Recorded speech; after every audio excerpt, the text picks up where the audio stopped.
On today's show, it was promised and Tesla delivered. Version 10 FSD is out. And lots of concept cars from the IAA Motor Show in Munich.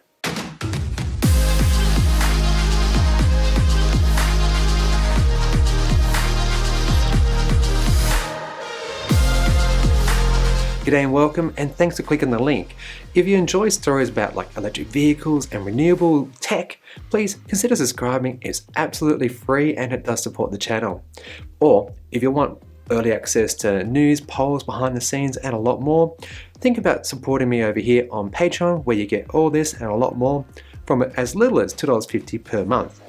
And a big thank you to all my patrons and producers: Adam Tyson, Alan Byrne, Ashley Hill, Chaotic Media Technology, David Lidham, MN ICT Specialist, Nigel Farrier, and Tessa Nagong.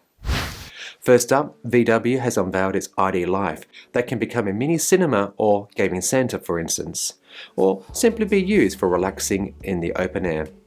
Equipped with a removable roof made from 100% recycled PET bottles, this weight-saving idea could be a joy on those beautiful summer nights we all know.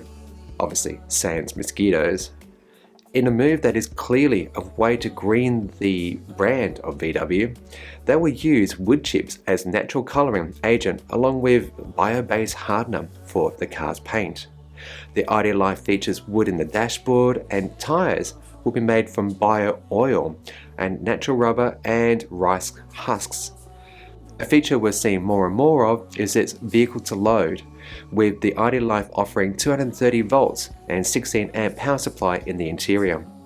Seating design is extremely flexible, whereby the front seat bench can be completely folded down, as well as the rear seat bench, making, you guessed it, a bed. Measuring around 2 meters in length, or maybe a small run for doing cargo carrying stuff. The ID Life will be a front-wheel drive electric vehicle and is based on a smaller variant of Volkswagen Modular Electric Drive Matrix, or MEB as we all know it, and that's been designed specifically for a new small car electric vehicle segment by VW. In terms of specs, it will have a 172 kilowatt electric motor and be able to do 0 to 100 kilometers an hour in 6.9 seconds. Range a respectable 400 kilometers. The ID is, to say at least, striking and reminds me of the Nissan Cube. But this being VW, I hope that it will actually be more of a functional set of wheels compared to this very, I don't like that other one. Anyway, details are below. Next up, CUPRA has revealed its new Tavascan Extreme E concept at the IAA Munich International Show. And sorry, I just can't say Tavascan because it's hard with braces, and Tavascan, I'm saying it correctly, am I? Comment below, Ray, you're very good at this, because I don't like it. So moving forward, let's just maybe call it, I don't know, I'll think about it. This all-electric off-road racing car, fashioned after the road-going Tavascan electric SUV, said it again. This one has racing elements baked in. Some highlights: the Extreme E features a redesigned front and rear off-road rallying footprint with 3D printed parts, and it can be manufactured in just 6 hours. 6 hours! I'm not sure exactly on the detail of that, but CUPRA says that the team can adapt and change things very quickly because of this 3D design system, and therefore you don't need any cumbersome or expensive tooling. Constructing as much as the body from flax fibers, that's like a type of plant, this reduces the use of carbon fiber components and the vehicle's impact on the environment. The material can be worked in such a way, achieving the same shapes and strength that engineers require. The CUPRA Extreme E concept is equipped with a 54 kilowatt hour battery and can go from 0 to 100 kilometers an hour in just 4 seconds. This will be CUPRA's second 100% all-electric model that will be designed and developed in Barcelona, and I quote directly from the press release now, will reach Europe and overseas markets in 2024. So hang on, this race-ready EV will enter production? I've reached out to CUPRA for clarification on that point, but nonetheless, this could be a thing on our roads. It looks very different to the often same pickup trucks, off-roaders, and I think it'll actually do really well. It kind of screams beach buggy meets souped up off-roader, predator, I don't know, it's great. Okay, time for a round of bites. When it comes to the end of a car's life, what percentage of a car can be recycled? Answer below, I'll give you 5 seconds. Supposedly, we achieve about 90% recycling rate currently, but BMW thinks that we could do better. The BMW iVision circular concept car, announced in Munich, BMW is pushing for its brand to be known as a car maker who produces cars that are not only zero emission, but also use sustainable materials and fully recyclable. Seriously, fully recyclable. By 2031, its plans is to sell 10 million electric vehicles, doubling its previous target. The iVision will feature recycled materials, wood particles, and solid-state battery. So what do you think of it? For me, I actually like it, and I hope it enters production. Volkswagen has debuted at the Munich show 5 autonomous ID. Buzz electric vehicles capable of level 5 autonomy. That is, like, no driver required. This awesome looking van, people mover thing, without the autonomous stuff tacked onto it, should be out next year. However, one of these will actually be promised to the European markets by 2025 as part of a ride-sharing service operated by Volkswagen subsidiary Moya. Now, I've covered previously the tech behind this by Argo AI actually, who install like sensors, cameras and LiDAR systems to cars, and they're achieving level 5 autonomy seemingly with any car brand or make, just so long as you're happy with it being defaced by all those different sensors. The ID. Buzz vehicle is being tested on a closed course and ferrying people around as part of its R&D into autonomy. Polestar and Cake have revealed their first electric bike. Making its debut at the 2021 IAA in Munich, this lightweight bike is specifically designed for use with the Polestar 2, whereby a rear tow bar mount allows a bike to be transported and charged directly from the car whilst it's on the move. When parked, the bike can be used as last mile commuting. And featuring like a slim LED headlight, rear dampener, black detailing and a frame and battery cover in Polestar Snow Matte. The bike will be like a flagship product in Polestar's new store. Hey, taking again design cues from Tesla. Additional, this new web shop, by the way, is going to be where you can get all your Polestar merch, and I'm seeing a lot more pop-ups on my Facebook feed for Polestar. So I reckon a launch in Australia is very imminent, and I'd love to see these cars on the road. And more importantly, I'd like to see these things in real life. I'd like to have a ride on one. Looks fun. Exciting news, Tesla fans. The new Plaid Model S has beaten the Porsche Taycan lap time on the Nurburgring, completely unmodified directly from the factory, by 11 seconds to record a time of 7 minutes and 30.909 seconds. This makes it faster than the Audi R8 e-tron, which did it in 8 minutes and 9.09 seconds, but slower than the Volkswagen race-built, not street legal, IDR at 6 minutes and 5 seconds .336. Averaging a speed of 166.43 kilometers per hour, you can see how amazing the skill of this driver is, often doing seemingly tight hairpin corners at more than 100 kilometers per hour. That's the same speed that we go on our freeways. And here's this guy throwing it around like it's got endless grip. Wow. The Model S Plaid features dual electric motors delivering 700 kilowatts of power and can do 0 to 100 km per hour in just 2.1 seconds. Elon Musk says that a track software update is probably a few weeks away. Yep, 2 weeks Elon, that long-standing joke. And that waypoints and other things will be added. And in a separate tweet, Elon suggested to would-be modders that adding aero surfaces, carbon brakes and track tyres, all things that can be done without Tesla being in the loop, might improve this time as well. Well done, Tesla, and can I make a suggestion? How about make like an insane track only demonstration vehicle and make it the king or queen of the Nurburgring? The Porsche 919 Hybrid Evo that shattered previous records. If you get rid of that record and dethrone that hybrid model, so that's basically an electric petrol model, by the way, it would demonstrate to the world that electric vehicles have truly arrived. I'm excited for the next news article because all those fans of SUVs, utes, trucks, look at this.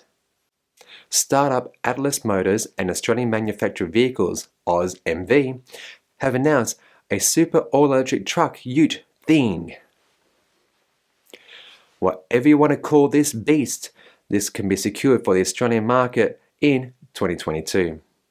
The Atlis XT features a single or dual motor setup with peak power output of 447 kilowatts. And with thanks to its 250 kilowatt hour battery, seriously, I had to look it up, the XT is capable of towing a 15-ton trailer. Weekend not ruined. Entering production in 2022, the Atlis Motors and AusMV plan to bring like 20,000 of these to Australia. There's a lot more to this story, so please do go check it out. It'll be awesome to see it on roads. Oh my gosh, the impact, but nonetheless, people love these things, so be it. But yeah, exciting times, and yeah, I think that argument about electric vehicles not being able to tow, it was never a thing anyway, but this would just prove so many people wrong, so bring it. One of my producers, Nash, he lives in Wollongong, so dude, listen up because this might interest you. Some misrepresentations in the media that an electric vehicle is actually far worse for our environment due to its high carbon emissions during its manufacture, and then it powered from, like, say, coal from our electricity grid. Somewhere, someone cites, often with a skewy, really weird graph from 2010, that electric vehicles are far worse for our environment and not clean nor green. To which I say, yeah, nah. Research released this week by the University of Wollongong and University of Auckland has found that electric vehicles powered predominantly by fossil fuel energy sources in New Zealand and Australia, think coal, gas, that sort of nasty stuff, they found that EVs actually emit 90% less greenhouse gas compared to conventional petrol or diesel cars. And reassuringly, plug-in hybrid vehicles in New Zealand emit 40% less emissions compared with legacy vehicles. Excellent, right? And remember to say this to the next person who brings it up. And the EV emissions diminish as renewable energy grows. So yeah, petrol cars, electric cars. It's a no-brainer. So maybe put this as a bookmark, and next time you see it on your comments somewhere, just post it. Done.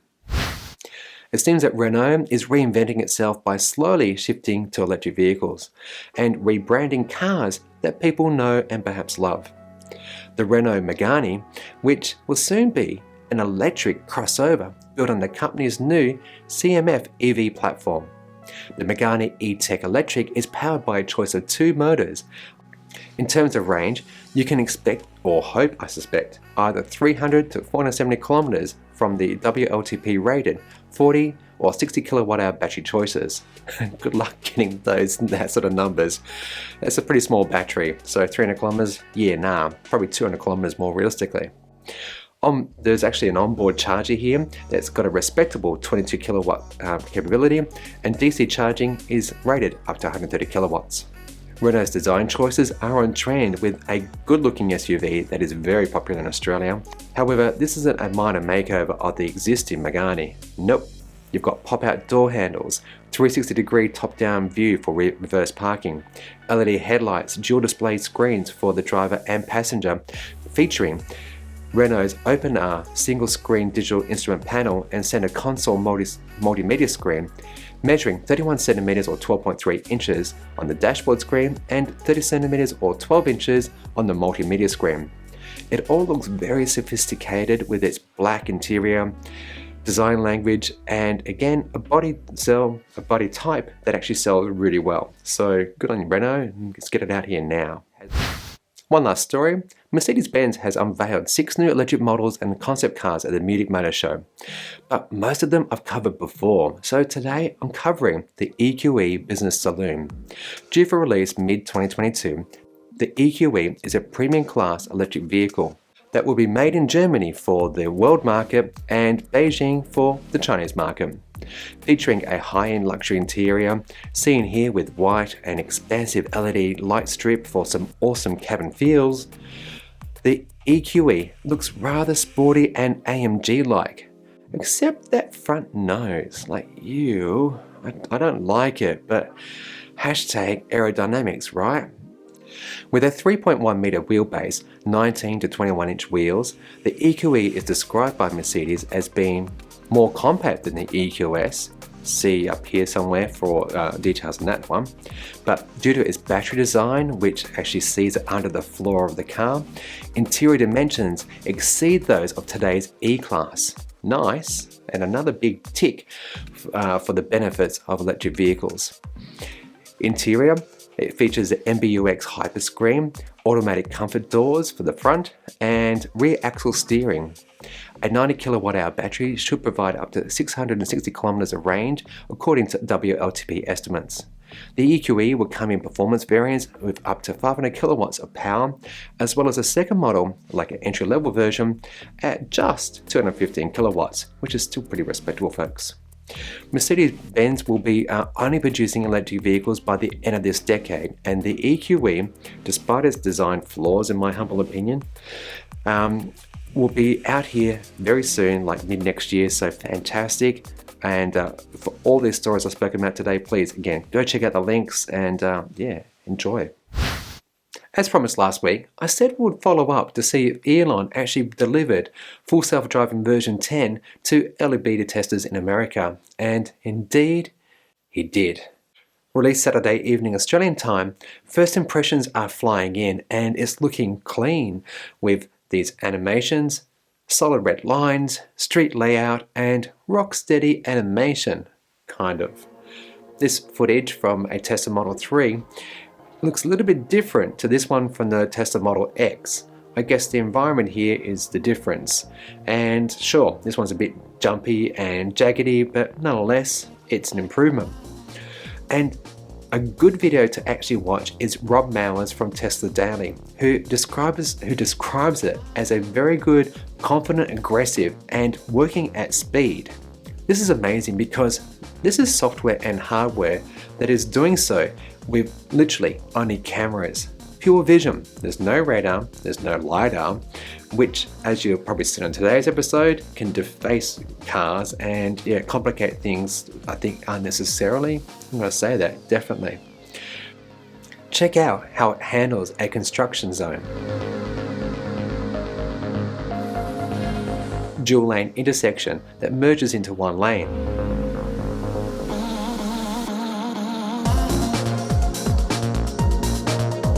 However, there are still some weird behaviors such as unnecessary lane changes.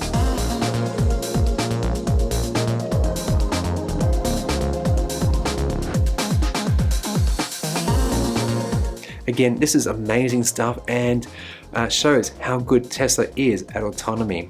The only thing that remains to be seen is version 10.2, which Elon promised to release publicly in the US in several weeks' time. Well, that brings us to the end of another show, and if you watched to this point, thank you so much. I really do appreciate it. If you enjoyed this content, subscribe, it's free, why not? If you want to support the channel at the next level from as little as $2.50 per month, join me over here on Patreon, where you get early access to news, polls, behind the scenes, and a lot more. And as per usual, please be good and be green.